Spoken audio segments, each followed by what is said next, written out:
सुरेश प्रभू यांनी दिनांक 18 तारखेपासूनच असं जाहीर केलंय की रेल्वे विकासासाठी 40,000 कोटी रुपये खर्च करणार आहेत।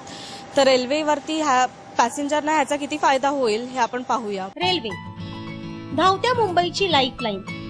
मध्य रेल्वे आणि पश्चिम रेल्वे अशी ही लाईफलाईन दोन भागात विभागली आहे। मात्र सध्या चर्चा रंगते ती पश्चिम रेल्वेची। आता तर पश्चिम रेल्वेला प्रभू चक्क पावलेच, त्यामुळे परेचा प्रवास अधिक सुखकर होणार आहे। रेल्वे मंत्री सुरेश प्रभू यांनी लोकलच्या विकासासाठी 40,000 कोटींच्या कामाची घोषणा केली आहे आणि या कामांची अंमलबजावणी नवीन वर्षात सुरू होणार असल्याचंही सुरेश प्रभूंनी सांगितलंय। प्रभूंच्या निर्णयामुळे प्रवाशांनी सुटकेचा श्वास सोडलाय।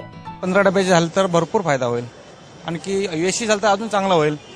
हो, त्यासाठी एसी लोकल चालू झालं तर चांगलं होईल भरपूर, आणि 15 डबे झाले तर भरपूर लोकांना सुविधा मिळेल।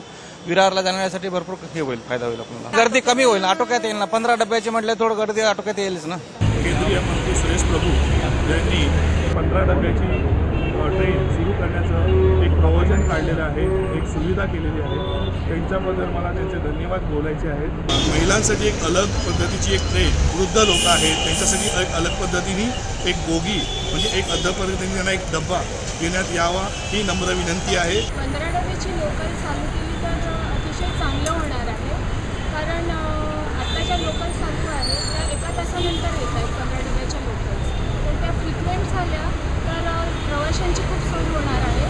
फ्रिक्वेन्सी चांगली असेल तर उलट जास्त फायदा, आणि दुसरं म्हणजे काय, आता एवढे प्रवासी आहेत तर काही म्हणजे एवढा डिफरन्स नाही होत। प्रभूंनी लोकलवर दाखवलेली कृपादृष्टी लवकरच अस्तित्वात येवो आणि मुंबईकरांचा प्रवास सुखकर होवो हीच अपेक्षा।